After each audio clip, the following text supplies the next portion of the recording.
Әсіресе жастарды алаңдататын сауалдардың, яғни болашақта қалай өмір сүреміз, болашағым қандай болмақ деген сұрақтарға жауап арнайы ұйымдастырылған дамыту сабағында айтылды. Абай атындағы номер 4 мектеп лицейінің 9 В сынып оқушылары бұл тренингте өмірге мақсат қоя білуге және өздеріне берілетін мүмкіндіктерін талдауға, болашақтарын көруге тырысты. Педагогтар түрлі педагогикалық әдістер мен тәсілдерді қолдана отырып, кез келген уақытта алдарынан шығатын қиыншылықтарға төтеп беру жолдарын бағыттады.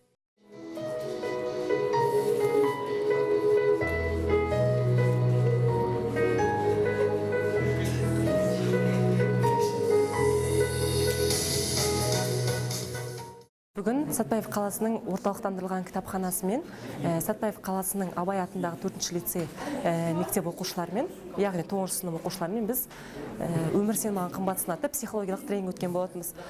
Ондағы тренингтің басты мақсаты осы оқушылардың өмірге деген көзқарасын дұрыс қалыптастыра білу, оларды дұрыс нұсқа беріп, дұрыс бағыт беру, және де олардың бойындағы мәселелерді бір бағытқа алып келіп шешу.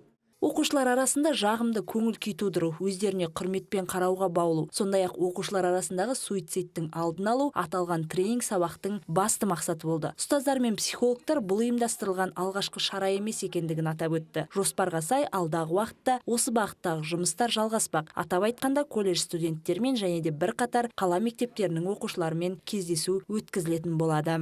Алтынгүл Төлегенова,